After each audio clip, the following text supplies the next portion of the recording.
अस्सलामुअलैकुम dear friends, welcome to my YouTube channel. सबसे पहले मैं आप लोगों को अपने चैनल पे खुशामदीद कहता हूँ। आज हम चाइल्ड प्रोटेक्शन ऑफिसर BPS 17 के हवाले से वीडियो नंबर 5 अपलोड कराते हैं। इससे पहले हमने वीडियो नंबर 1, 2, 3 के पार्ट्स अपलोड कराए। जिन दोस्तों ने उन वीडियोस को नहीं देखे उसकी डिस्क्रिप्शन नीचे दी हुई है। तो चलते हैं section number 5 child protection act 2010। Section number 5 में बताया जाता है कि चीफ प्रोटेक्शन ऑफिसर, यानी section number 5 chief protection officer के मुताबिक है। देखते हैं कि इसमें इन्होंने क्या लिखा है। There shall be a chief protection officer of the commission to be appointed by the government on the recommendation of the commission on such terms and condition as may be prescribed by rules. इससे पहले हमने ये discuss किया था कि एक commission होता है चाइल्ड प्रोटेक्शन के हवाले से, उसकी कुछ रिस्पॉन्सिबिलिटीज़, फंक्शंस वगैरह होते। उन फंक्शंस और रिस्पॉन्सिबिलिटीज़ में एक रिस्पॉन्सिबिलिटी ये भी है कि इस कमीशन ने एक चीफ प्रोटेक्शन ऑफिसर को अपॉइंट करना है, जिसके कुछ भी रिस्पॉन्सिबिलिटीज़ होते हैं। तो इस कमीशन ने इस चीफ प्रोटेक्शन ऑफिसर के लिए कौन कौन से रिस्पॉन्सिबिलिटीज़ हैंड ओवर किए, तो इसमें बताया जाता है कि the chief protection officer shall be the chief executive of the secretariat of the commission and shall be provided with such staff and facilities as the commission may consider necessary. Commission for the child at risk जो होता है वो एक chief protection officer appoint करते हैं, और ये chief protection officer इस सेक्रेटेरिएट का चीफ एग्जीक्यूटिव यानी CEO होता है, और उसके लिए जितने भी दरकार फैसिलिटीज़ वगैरह जो भी होता है, जो उसके लिए नेसेसरी होता है, वो उसको प्रोवाइड किया जाता है। The minimum qualification necessary for the appointment to the post of the chief protection officer shall be as such as may be prescribed by rule. Rules regulation के मुताबिक चीफ प्रोटेक्शन ऑफिसर के लिए अपना एक qualification मुकर्रर किया जाता है, और उसी क्वालिफिकेशन और एक्सपीरियंस के बेस पे उस चीफ प्रोटेक्शन ऑफिसर को अपॉइंट किया जाता है। नेक्स्ट बताया जाता है the term of office of the chief protection officer shall B renewable for a period of 3 years। Chief protection officer का दौरानिया हर 3 साल बाद वो रिन्यू किया जाता है, यानी चीफ प्रोटेक्शन ऑफिसर्स कि ये जो रिस्पॉन्सिबिलिटीज़ और ड्यूटीज़ होती है वो हर 3 साल के बाद रिन्यूएबल होता है। नेक्स्ट बताया जाता है द टर्म ऑफ। अच्छा, अब इन्हीं पॉइंट्स के बेस पे कि ये जो हमने डिस्कस किए कि कमीशन ने एक चीफ प्रोटेक्शन ऑफिसर अपॉइंट करने, उसकी अपनी क्वालिफिकेशन होती है, एक्सपीरियंस होता है, और उसका जो जॉब होता है वो हर 3 साल के बाद रिन्यूएबल किया जाता है। तो आप लोगों ने इस सेक्शन में 2 पॉइंट्स याद रखने हैं। एक ये कि चीफ प्रोटेक्शन ऑफिसर कौन से सेक्शन के तहत अपॉइंट किए जाते हैं, तो ये सेक्शन नंबर 5 है। एक ये आप लोगों ने याद रखना है। दूसरा ये कि चीफ प्रोटेक्शन ऑफिसर्स का दौरानिया या उसकी जॉब ड्यूरेशन जो होते हैं वो रिन्यूएबल जो ड्यूरेशन होता है वो कितना अरसा होता है, तो इसमें आप लोगों को ऑप्शन बताया जाता है कि 3, 4, 5, 6 साल। तो उसमें से करेक्ट ऑप्शन जो होता है वो 3 साल है। तो ये 2 पॉइंट्स आप लोगों ने इस सेक्शन में याद रखने हैं।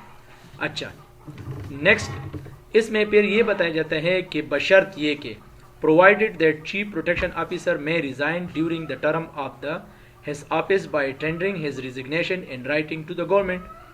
बशर्ती कि एक चीफ प्रोटेक्शन ऑफिसर का अपना दौरानिया ख़त्म हो जाता है, वो रिटायर्ड हो जाए और फिर रिज़ाइन किया जाता है अपने जॉब से और गवर्नमेंट को अपने हैंड रिटन फॉर्म में अपना रिज़ाइन हैंड ओवर किया जाता है, तो ये एक शर्त उसमें होनी चाहिए. दूसरा ये है कि provided further that on the advice of the commission government may on grounds of inefficiency or misconduct. अच्छा, गवर्नमेंट को ये इख्तियार भी होगा कि इस चीफ प्रोटेक्शन ऑफिसर्स को ये जो कमीशन होता है ये हटाया जाता है अगर वो कोई इनएफिशिएंसी दिखाता है या मिसकंडक्ट करता है, मतलब उसकी परफॉर्मेंस सही नहीं है, तो रूल्स रेगुलेशन और प्रोसीजर के मुताबिक उसको टर्मिनेट किया जा सकता है. तो ये 2 पॉइंट्स भी आप लोगों ने इस सेक्शन में याद रखने हैं. तो इस सेक्शन में 4 पॉइंट्स हो गए. एक ये कि chief protection officer section number 5 के तहत होता है, उसका जॉब ड्यूरेशन रिन्यूएबल जो होता है वो 3 साल होते हैं, और उसमें फिर कंडीशन क्या लगाए जाते हैं. तो इसमें कंडीशन नंबर 1 ये है कि वो अगर रिज़ाइन होता है अपने जॉब से तो ये शर्त है. दूसरा कंडीशन ये है कि अगर वो मिसकंडक्ट करता है, इनएफिशिएंट है, या मतलब उसका कोई और इस तरह का प्रॉब्लम आता है तो फिर उसको टर्मिनेट किया जा सकता है. तो ये सेक्शन नंबर 5 हो गया. अब चलते हैं सेक्शन नंबर 6 के तहत. सेक्शन नंबर 6 के तहत क्या होता है, एक कमेटी बनती है. कमीशन एक कमेटी बनाती है, उसमें फिर क्या करता है, द कमीशन में constitute such committees as it deems necessary and delegate any of its powers and functions or assign duties in connection to its powers and function as the commission may deem necessary for giving effect to the provision of this act. Commission एक committee बनाती है, जिस तरह हर जगह पे एक committee होती है, उस कमेटी को अपने कुछ रिस्पॉन्सिबिलिटी हैंड ओवर करता है और वो फिर उसी रिस्पॉन्सिबिलिटी के बेस पे अपना परफॉर्मेंस देता है और उसको जना यानी एक एक्ट के तहत यानी एक सेक्शन नंबर 6 के तहत उनकी भी कुछ रिस्पॉन्सिबिलिटीज होती है चाइल्ड प्रोटेक्शन के हवाले से. वो कमेटी वो क्या क्या करती है, उनकी अपनी रिस्पॉन्सिबिलिटीज़ कमीशन देती है और वो उसको परफॉर्म करती है. फिर सेक्शन नंबर 7 के तहत सेक्शन नंबर 7 क्या बताता है, एनुअल प्रोग्रेस रिपोर्ट.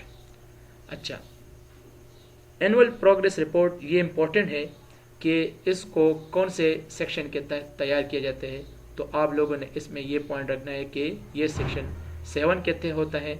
अब इसमें फर्दर क्या बताता है, the chief protection officer shall prepare an annual progress report at the end of each financial year within 1 month and no later than 3 months from the closing date of the financial year and shall circulate it to the members of the commission.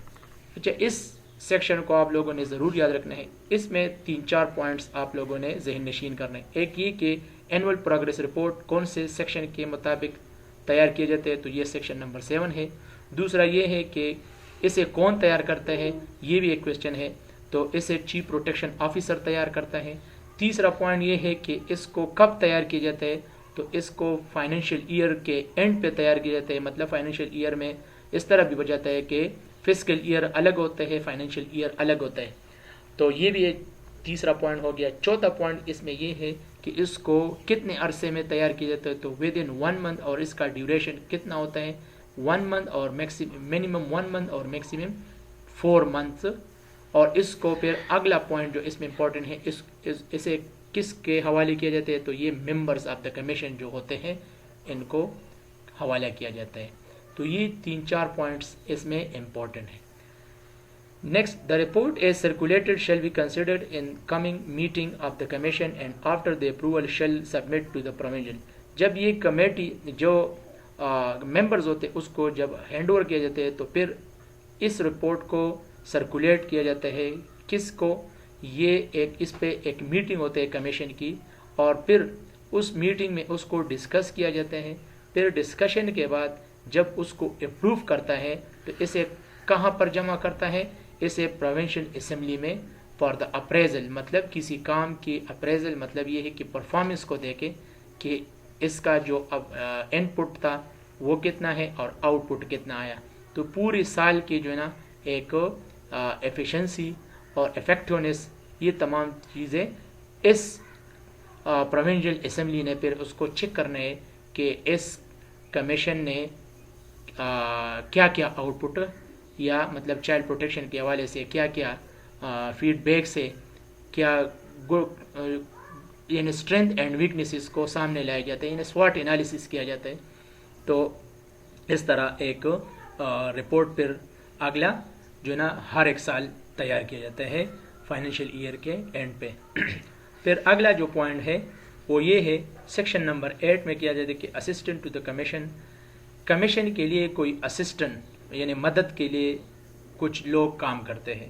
Commission جب اپنا کام کرتی ہے تو اس کو کون assist کرتا ہے, اس کو ہیلپ آؤٹ کون کرتا ہے, تو آل دا ایگزیکٹوز اتھارٹیز اینڈ سٹیزن, تمام ایگزیکٹوز اتھارٹی یعنی پولیس وغیرہ یہ جتنے بھی ہیں اور سٹیزنز جتنے بھی ملک کے لوگ ہوتے ہیں ماسز ہیں انہوں نے سب ایز اے ایڈ اسسٹ کرنا ہے اس کمیشن کو کہ اس کا گڈ پرفارمنس آئے. مطلب ان کے جتنے بھی فنکشنز ہے اس میں پرفارمنس کے طور پر تمام ایگزیکٹوز اتھارٹیز نے اور سٹیزن نے ہیلپ آؤٹ کرنے ہیں. تو یہ سیکشن نمبر 8 ہے.